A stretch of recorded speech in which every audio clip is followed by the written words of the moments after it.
بسم اللہ الرحمن الرحیم، السلام علیکم، میں ہوں حمزہ اشرف اور میں ہوں صفیہ خان۔ شامل کرتے ہیں ہیڈ لائنز۔ عالمی برادری کشمیر میں جاری مظالم کا نوٹس لے۔ انڈونیشیا کے اکثریتی علاقے ایسٹ تیمور کو 1999 میں عوامی رائے کے ذریعے الگ ملک بنایا جا سکتا ہے تو کشمیر کیوں نہیں؟ سول سوسائٹی ایسوسی ایشن آف پاکستان کے چیئرمین سعید راجپوت کی گفتگو۔ بولے، جمہوریت کو فروغ دینے کے خواہش مند افراد اور ادارے مسلمانوں کے خدشات کو غلط ثابت کرنے کے لیے مظلوم کشمیریوں کو آزادی دلوائیں اور انتہا پسند بھارت کو لگام دیں۔ اگر ایسا نہ ہوا تو دنیا اقوام متحدہ کو بکھرتا دیکھے گی۔ وزیر اعظم عمران خان کا بڑا اقدام، کشمیر بن گیا پاکستان۔ مقبوضہ کشمیر پاکستان کے نقشے میں شامل۔ وفاقی کابینہ نے سرکاری نقشے کی منظوری دے دی۔ پاکستان نیا نقشہ اقوام متحدہ میں پیش کرے گا۔ وزیر اعظم عمران خان کہتے ہیں یہی پاکستان کا مستقل نقشہ ہوگا۔ یہ نقشہ بھارت کے 5 اگست کے اقدام کی نفی کرتا ہے۔ آج سے یہی پاکستان کا نقشہ ہوگا۔ بادل آئیں گے دھواں دھار، برسیں گے لگاتار، کراچی والوں تیاری کر لو، پھر نہ کہنا خبر نہ ہوئی۔ 7 سے 9 اگست تک موسلا دھار بارش ہوگی، اربن فلڈنگ بھی ہو سکتی ہے، محکمہ موسمیات نے خبر دے دی۔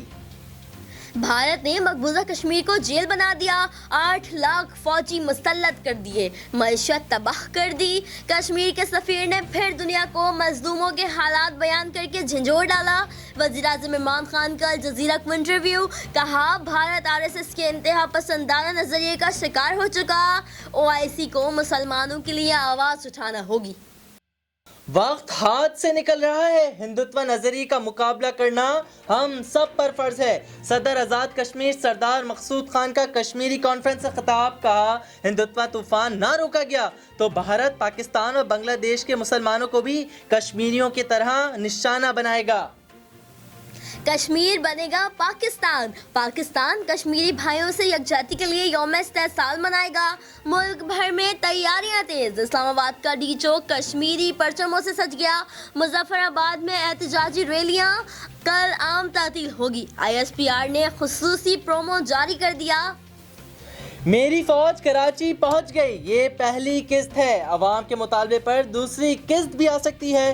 PTI رہنما خرم شیر زبان کی گفتگو، کہا اب وفاق کو کراچی میں مداخلت کرنی پڑے گی۔ دوسری جانب مرتضی وہاب کہتے ہیں وفاقی حکومت کو بغضی سندھ حکومت سے باہر نکلنا ہوگا۔ آزادی کے نعروں کی گونج مودی سرکار کے دل دہلانے لگی۔ ممکنہ احتجاج روکنے کے لیے کرفیو لگا دیا، سڑکیں رکاوٹیں لگا کر بند کر دیں، لوگوں کو گھروں سے نہ نکلنے کی دھمکیاں دی گئیں۔ مظلوم کشمیری کل یوم سیاہ منائیں گے۔ فی الوقت اتنا ہی، مزید خبروں اور اپڈیٹس کے لیے وزٹ کریں ہماری ویب سائٹ csnlive.tv۔ اس کے علاوہ آپ ہمیں فیس بک اور ٹویٹر پر بھی جوائن کر سکتے ہیں۔ دیکھتے رہیے CSN۔